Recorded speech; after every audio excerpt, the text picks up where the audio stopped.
not use this. Do not you take that? I'll take it. Hey, welcome back to another episode of the Entrepreneurial Family Man podcast. Come on, we are crazy about our lives. We love our kids. And we want to kill it in business. And today, it's only me and McCloy. How's it going, McCloy? Hey, it's going well. Only us, though. Come on. Okay, the two of us. Yeah. McGreevy and Niemeyer are not here, and that's all right because they're going to be on the show today. Yeah, we've got an unusual treat here because we hardly ever play like an interview that we've done with anybody else, but we are going to do exactly that today. Did an interview with a close friend of ours, Teresa McCloy. She specializes in a tool for looking at your personality type, the Enneagram. That's what Teresa's specialization is, but she does podcasts. She serves on an international board for the Enneagram, and she interviewed us because we all know our Enneagram types and we knew our whys. We realized afterwards that we needed to get more mileage out of this thing by bringing it to our listeners here. Yeah, and we love Teresa. I know she works for you with PCCI, and she's in a mastermind group that we're all a part of. We do a weekly call with Dan Miller. And here's the interview. My good friends, Michael McGreevy, Chris Niemeyer, Jamie Slingerland, and Chris McCluskey. I think we're playing a game today of how many people can you have on one podcast at a time? And that's kind of how I feel welcoming these guys. They're become great friends of mine over the last few years. I am so excited to have this conversation. Michael McGreevy, tell us who you are and where you are from. My name is Michael McGreevy. I'm from Buffalo, New York, and I'm a 7. I feel like I'm in a support group or something right now. You need to raise your hand and say, hello. Hi, Michael. Hi. We need to respond to make this really good. Yes. So, Michael, what do you do?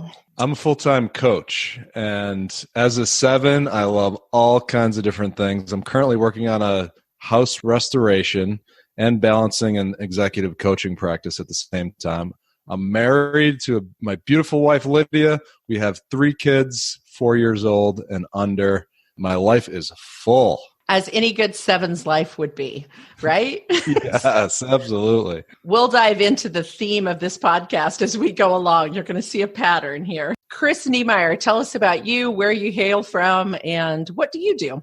Yeah, so I'm a California boy, born and raised, who recently relocated to sunny Florida because I just want more beaches and more warm weather. I'm an online entrepreneur. I own a couple of different online travel companies, got an amazing team of employees that run those.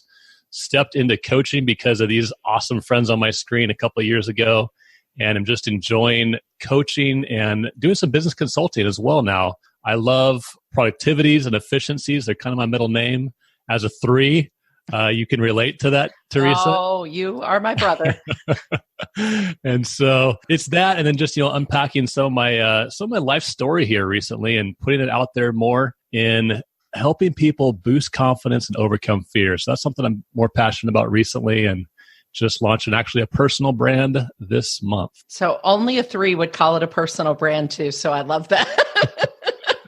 We love those things, and Chris and I have a lot in common. So again, catch the theme that's going to go on here. Jamie, share where you're from and what you do. Oh, I hail from Franklin, Tennessee, right outside Nashville. I'm originally from Buffalo, back where Michael's from. I'm an online entrepreneur as well. I don't use the word personal brand because I'm not a 3 like you, Teresa, or Niemeyer, but I'm a 7 on the Enneagram, which I know we're not supposed to have favorite types, but that's definitely the best one out of all of them.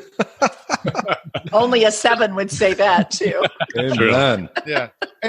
I'm the funnest type on the Enneagram, I have to say. You do that. bring joy. That is for sure. Yeah.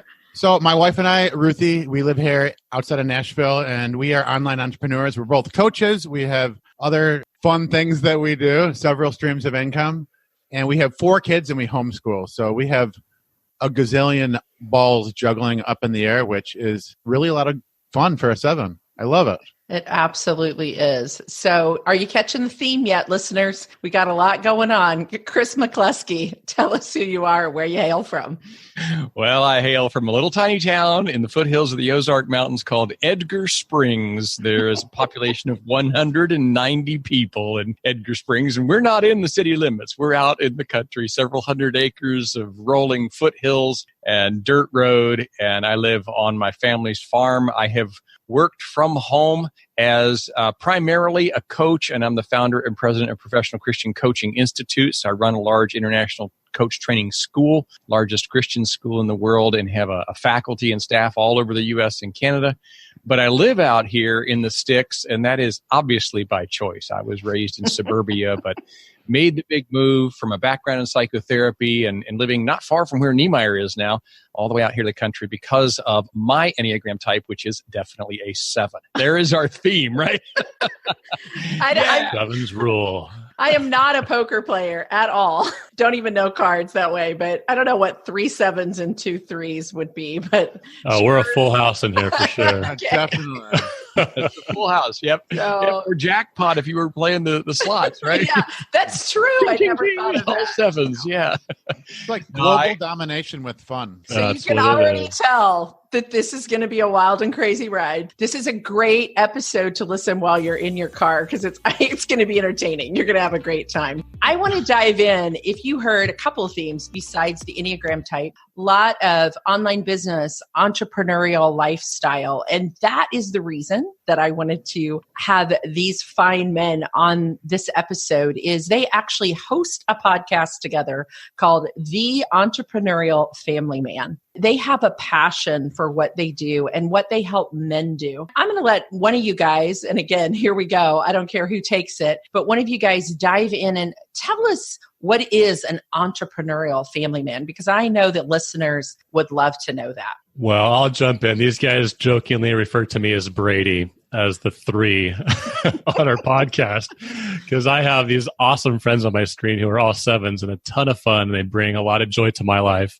But typically I get tasked with some of the more business stuff, which, by the way, I have to go back and make an observation already. I went straight into business and left out the fact that, like these guys, I have a beautiful wife and 4 amazing kids.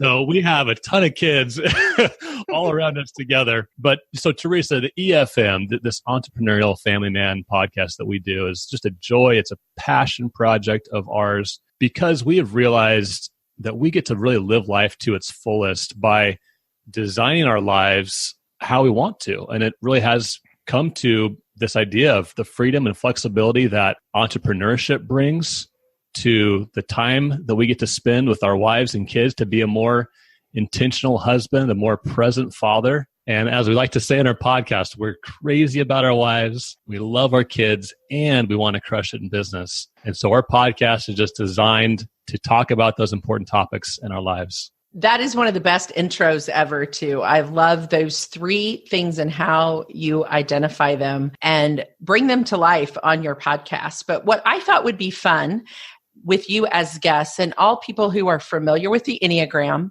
some of you are using it in your businesses, using it in your coaching, using it with your teams. And Chris will give a shout out even to some of your family members that are even coming up with some products that are around the Enneagram. So Chris Niemeyer has been pretty immersed in the Enneagram, and we'll put that in the show notes and catch that on the episode if we can a little bit later. But I want to talk about this interaction and even how did you come together? And now that you've been together for about a year, how do you see your different personalities, 3 7s and a 3, come across? Michael, how do you see things come across as you guys work together and plan together? Yeah, so I've known Jamie for a very long time, probably since I was born. And I think we've been talking about ideas and dreaming together for a very long time, but nothing actually got implemented. So fortunately, we met Chris. Well, lots of things got implemented. They just didn't carry very far. Yeah, like point. Yeah, exactly. We recognized, I think, that we needed somebody in our corner like a Chris Niemeyer. And even like a Chris McCloy, who are a little bit more focused on, okay, how are we going to follow through on this? How are we going to execute this idea? And so oftentimes I've felt like, okay, those personalities are just going to crush my happiness and my joy and my ability to want to dream and reach for the stars. But really, I've seen that it's such an essential gift to a personality like a 7 to have a 3 in there that can help my dreams become a reality, and to work together with those gifts on both sides of the equation to make something happen. When we started hanging out together, I saw that in Chris, and Jamie saw that before I did as well. We started talking about this idea of doing a podcast. And from there, we're like, okay, we have a magic combination of personalities right here. Not only are we going to be able to dream big, but we're going to see some stuff happen and follow through on it as well. That's really good. So for listeners that maybe are not as familiar with the types on the Enneagram, the 7 has enthusiasm. There is no doubt that the 7 has enthusiasm and joy. And as they learn to kind of come full circle, I like to say, because we work with the Harmony Triad model of the Enneagram, and they learn to connect more to their type 1, gives them a little bit of organization and structure, their type 4, which is their heart space, so these 3 centers of intelligence. But if you can befriend a 3 that naturally has those systems and processes, especially from a team working space, that's huge for a 7, because then their ideas can really begin to take shape. And I think that's what you're expressing there, Michael. Jamie, how's it been for you in the team aspect of things? It's been so much fun. When Michael was sharing, I was thinking about the hotel that we shared, me, McGreevy, and Niemeyer in San Diego. And I brought that typing guide that you sent me and Ruthie, Teresa. And I showed these guys the picture of the difference between the 3 and the 7. And we were laughing our fannies off because it described what goes on in EFM. We're all forward types that we're always moving forward and very futuristic. The picture in that typing book of the 3 and the 7 shows a juggling like 14 different balls in the air, and there's several balls on the ground. And then the 3 just has 3 big blocks, and they're strategically moving them and building a wall with them. And that does describe it well, is that 3 has more of the effective and efficient way of doing things. But Jamie, I love what you talk about too, and maybe Chris McCloskey can talk about this. There's a forward moving energy that a 7 has and that a 3 have. We're both, I like to call it forward. Some Enneagram language calls it against. I just don't think that's as much what we are as we're forward. We're going to be there. We're going to be showing up, getting it done, making things happen and moving. And Chris, how does that energy feel for you? I know you do multiple things and have lots of irons in the fire. Well, that's for sure. And I like the distinction you drew there, because I do view what we tend toward as being forward moving, but I definitely have the frequent feeling of swimming upstream. So going against the current maybe is a way to say, yeah, we're still determined enough. We're going to swim upstream. So the going is oftentimes hard, but it's because of that enthusiastic, adventurous 7 that's the core in the head. We see all kinds of opportunities, all kinds of possibilities. When you tag it with that 4, the 7-4-1 that you were talking about, that 4, our heart space, is the romantic. Oh, man, now we're just toast, right? Because now we want to make this amazing story. And actually, I didn't share either. I'm married 33 years, and we have 7 children, my wife, Rachel, and I. This, hey, more is better, bring it on, let's go.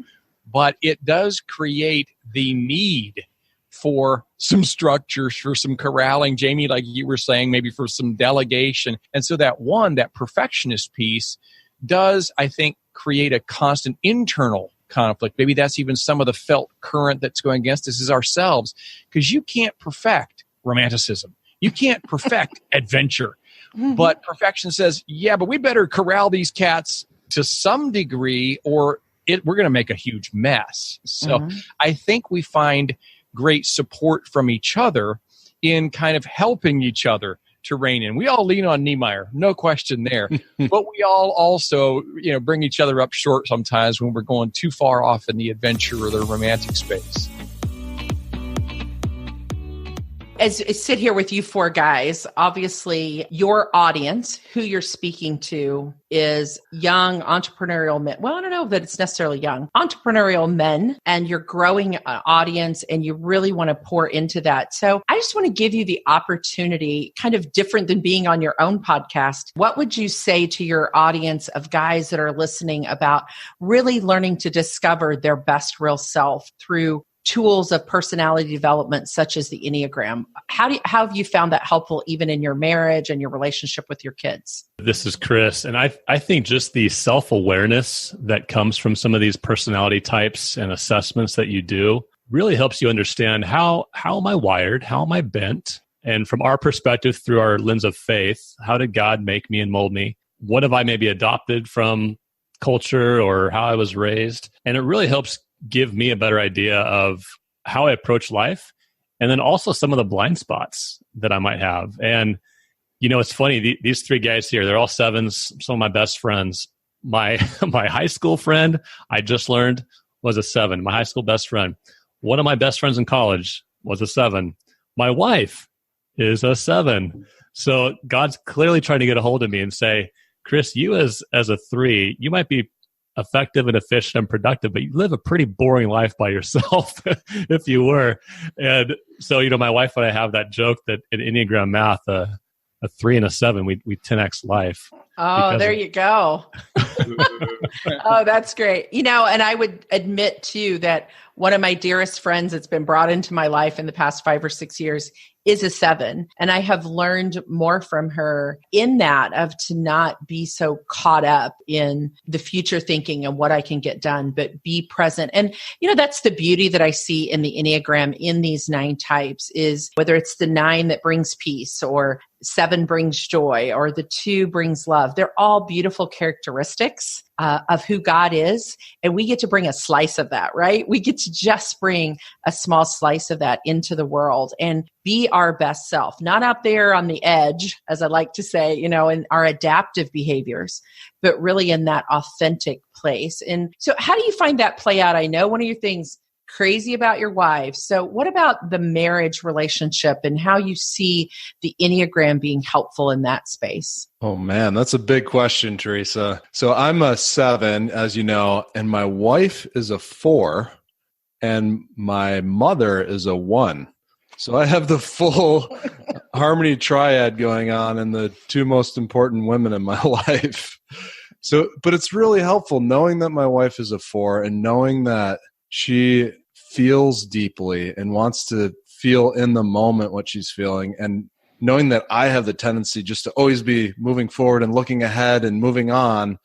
The Enneagram has been so helpful to draw me back and be present in some of those moments that are important to her. And so for that reason, it's been transformational in our marriage, just pulling me back toward presence with her, toward being with her, toward allowing her to feel, and also accessing some of the compassion that I need to exercise with her as well.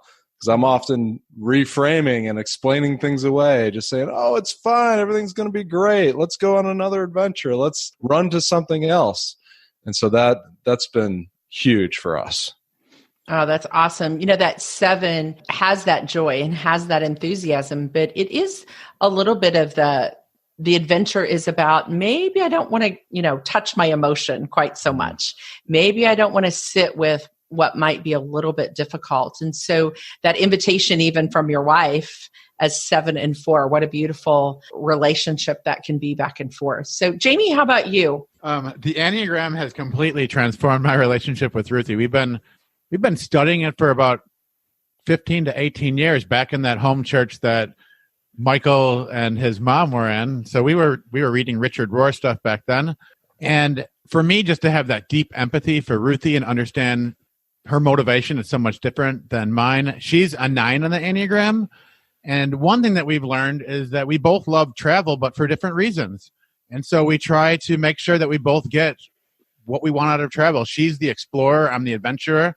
And so it's really important for me to let her explore and not just to leave her behind. It's been huge for us in conversations for us to have empathy for each other and really know the pain of what we both struggle with. The Enneagram has been amazing in our relationship. And most of the conversations that we look through the lens of the Enneagram on what is motivating us. And that was a really practical example too that you shared about travel. Just knowing that travel is important to both of you, but one of you is going to do it different and want to, explore. And one of you is like, what can we do? I don't need a plan. I don't really need to have an agenda.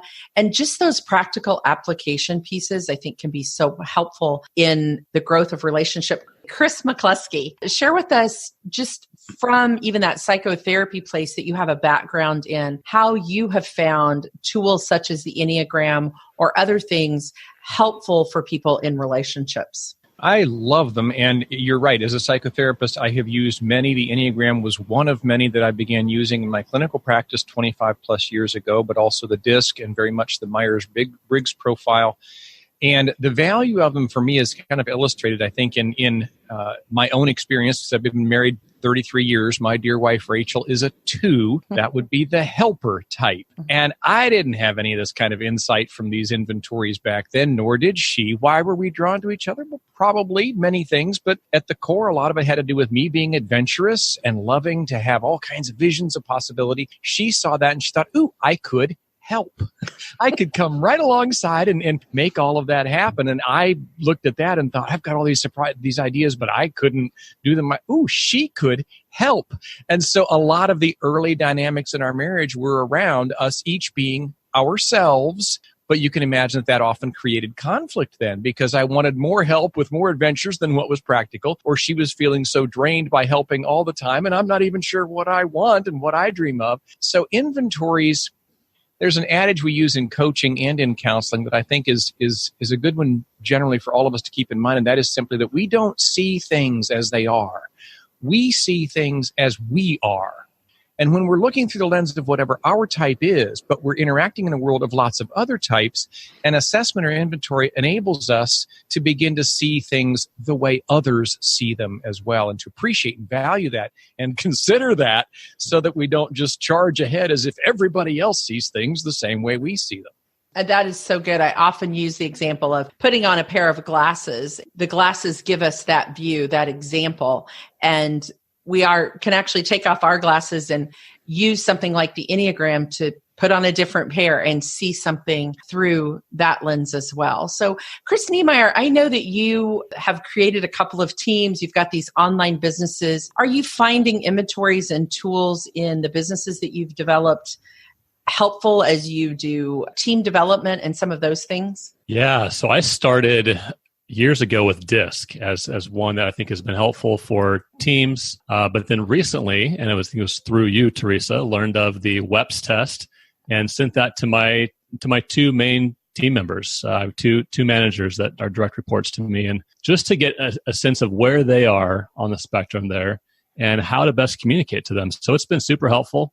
We're actually going to be doing a team retreat later this year, and I'll probably have every single one of them do it just to give us a new language to lean on together. You know, as we talk about the 3 centers of intelligence that I refer to when we think about the Enneagram and Harmony Triad, listening to people in the IQ space that are like, well, here's what I think. So that's a really key word for them. And in that heart space, it's here's what I feel. And they're going to start sentences in that way. And you can just listen for those cues from people that you work with, people that you're in relationship with or do community with in whatever way. And then that intellectual, or I call it the GQ space, the gut space, is that I know. And they're very much coming from, well, I just know this how it is. We call it that gut reaction. What's the invitation for you as you move in more of the Harmony Triad? And Jamie, I'd like to start with you. I know you've been looking at this model a little bit more of the Harmony Triad, the head, heart, and gut connection. What are you learning from that?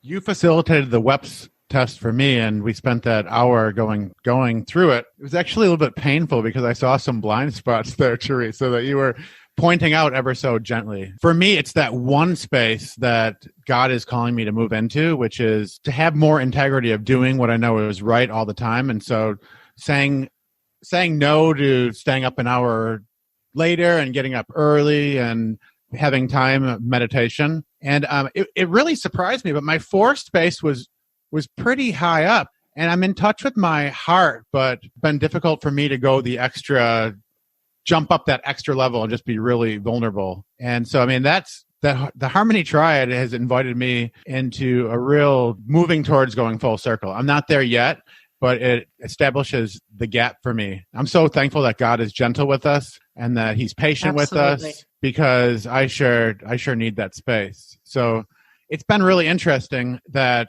I have a new appreciation for all my friends that are ones. And when I talk to them, I keep thinking they have something that I need so desperately. And that God would invite me into having deep empathy for their gifts, because that's where I struggle. And that's where I that's where I put up a wall before. And I heard you talking in a class that you gave about how you had the same issue with sixes. And that was, for me, was a one. It was that perfectionist type. I really sort of repelled. And now I'm actually telling myself, not only do I need that more, I need God's help, but I also need to spend time with these healthy ones. Thank you for that. That invitation to transformation is what I love about the Harmony Triad model, because we usually do have one space. And you brought up, for me, it was the 6. The 369 is one of the Harmony Triads, the 852 and the 741, which several of you are. And then Chris and I are in that 369. And for me, it was the 6. It came from, the 6 brings that loyalty and faithfulness and devotion. And I had some experience where trust had been broken. So I kind of dismissed that and like, nope, I'll just move into my 3 and I can get it done. I can make it happen. And many times that's what we find with the Enneagram when we start to look at these 3 centers, is that one of them we've kind of pushed away just a little bit. And the invitation, I think, from God is to open that space back up and move in with it and come full circle. I think all of us on the call have moved into what I call the zone of genius, or read that book about the zone of genius. And that full circle place that we can go to using our head, using our heart, using our gut, with all our heart, with all our mind, with all our strength, is the invitation that we have. So any other thoughts, guys? You all got really serious on me. We started going there. So. I wanted to add one thing that what I love about the Enneagram so much is that, especially, I'll use the word against, because we have a little bit of that as 7s, that we want to go against the flow with everything, and even the way we dress and stuff like that. But this idea that people think that personality profiles and assessment and tools put people in a box, this whole idea of moving full circle and establishing the gap of what God would draw us into, the opposite of being put in a box. Being put in a box in one sense, but then we are opening up different sides of the box and seeing an invitation to really move towards the outer edge of things that haven't yet been discovered. And I think that's the beauty of Christianity and the Enneagram, moving towards restoration. Yeah, absolutely. And Teresa, you were the one that introduced me to the Harmony Triad. And I had been having these conversations about the Enneagram for years and not knowing about that, and actually feeling shame about moving toward the 1 and feeling shame about not moving enough toward the 4. And when you introduced me to this triad, that all 3 of those types working together, that's my sweet spot. Wow, that's been so powerful for me, because now I know that I need to move toward both of those numbers. It improves the relationship with my wife because she is a 4 and I need to move toward her. And if left to my own devices as a 7, I'm just going to overwhelm myself with so many different directions and so many different adventures. And pushing into that 1 just pulls me back, helps me stay organized, helps me see practically how I need to move forward here. And that's been a game changer for me and for my business. So I really appreciate that. Well, thank you. I sometimes use the story of Humpty Dumpty. He sat on the wall and he falls off and he breaks into all these pieces. And we're putting ourselves back together. We're reconnecting our head, our heart, and our gut together. And that's God's invitation to us. And so I do love the Harmony Enneagram for that reason. And I know many people, a lot of our listeners, you've been introduced to the Enneagram through what we refer to many times as the process model. And it has these arrows and all these things going different directions. And we can pick up shame or fear or anger, which are the core motivations of those 3 centers. And yes, we can live in that. But one of the things I hope to bring different to the Enneagram is that it's not about these adaptive behaviors. It's about the authentic self, the way we were created to be, and moving towards that. So for your 7, 4s, and 1s, it's you bring joy, you bring goodness, and you bring creativity or uniqueness. Now, that's a pretty good blend. For Chris and I, we're bringing effectiveness, we're bringing faithfulness and loyalty, and we're bringing peacefulness. That's a pretty good blend as well. And for the 8-5, they're bringing power, they're bringing love, and they're bringing wisdom. All of those sound amazing to me. Teresa, I got to jump in here as a 3 as well and just say that even just the general sense of head, heart, and gut as 3s, we definitely feel in our hearts. And I mean, we've had 70 episodes of this podcast. I don't know how many I've cried on, but it's been several just because some stories have come up and it's just, it's emotional, right? Mm-hmm. But these guys have helped me understand the power of thinking and slowing down to take time for more awareness. And I'll tell you what, I have leaned into that more the past few months than ever in my life, just thinking through the story that God's created for me. And I've had a lot more introspection because of that with their help. And I'll tell you what, I've become more fully alive as a result of just leaning into that space. So I love this harmony model. And these guys, these friends are just testaments to helping lead me to that space. Love that. And I love the authenticity that you all are bringing in your podcast. You touch on some topics that not everybody would want to go to and not everybody would want to dive into. You do it with humor, but you do it with authenticity and you're really living that out. And it was one of the reasons I wanted my audience to get to know you and connect with you. If you're a guy out there that's looking for connection and some different ways to find some men that you can hang out with that are, what's the saying, Chris? Crazy about crazy your about wives. our wives And love our children and want to kill it in business, right? There you go. You all know it. I knew you did. How could they connect with you? You guys have been so great today to even share your stories. And I know there's people that are want to kind of find out more, and we'll have all that in the show notes, but how can they connect with you? Yeah, best way is efmlife.com. So Entrepreneurial Family Man, efmlife.com. There's a link up on the top to our Facebook page. Reach out there. There's discussions and conversations, and guys can post questions. So we'd love to have more people connect with. So I love to end the podcast by having my guest share about an extraordinary moment, or maybe it started out as kind of ordinary and it became an extraordinary moment. It's just kind of become a signature way that we talk on the podcast of not missing the moments, that moments matter and to be present to that. And 7s are usually very present. So Chris, you and I are outnumbered a little bit in this, but I would love for you guys to share a story collaboratively together of maybe a time where we thought we were going to have this experience and this is what we had planned. I know this, everything that we have discovered with each other since beginning this adventure of the Entrepreneurial Family Man podcast together is about the value of collaboration and just coming to appreciate journeying together. There's a saying that's often quoted that if you want to go fast, go alone. But if you want to go far, go together.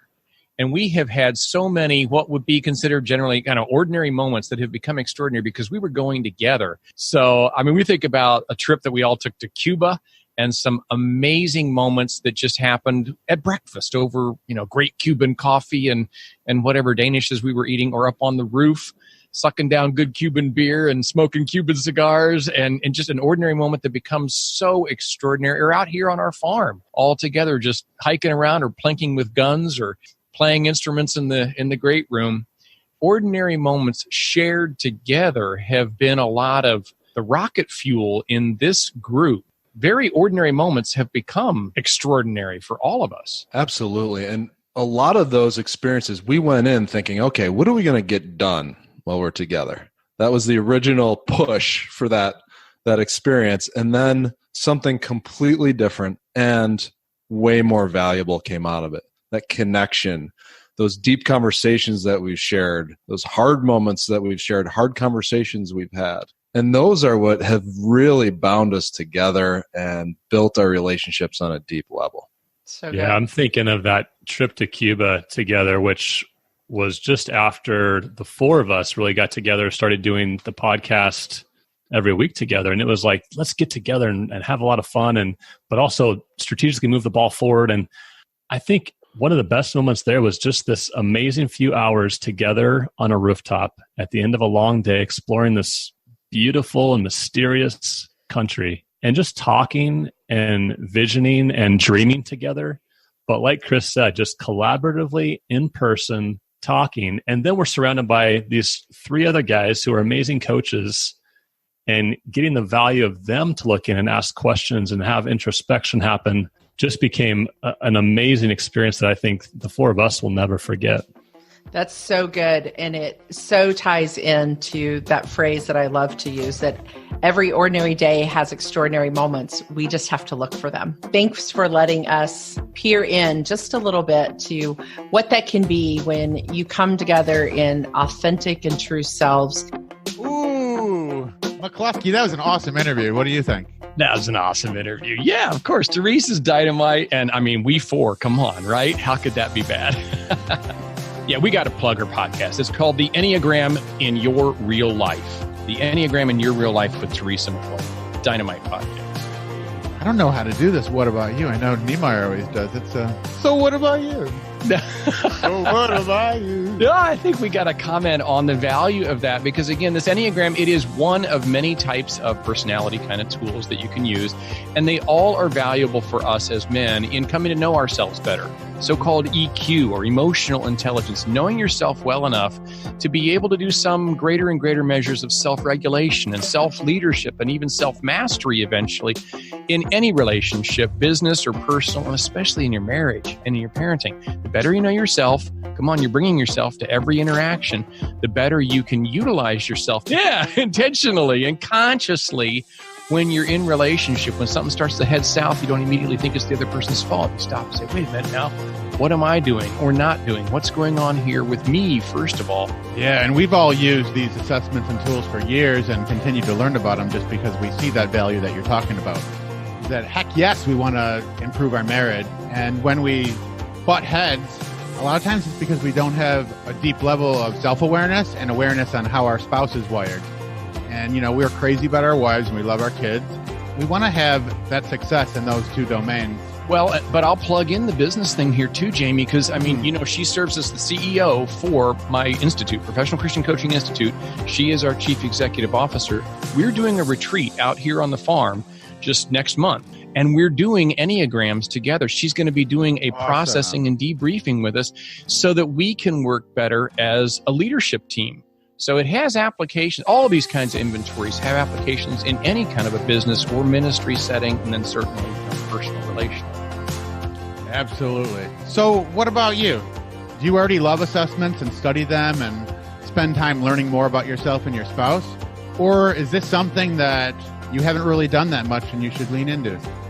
We at EFM, we're all about knowing ourselves, knowing our spouse, killing it in business. So use these tools. Get involved, know yourself, know your spouse, and do better in business by using these tools.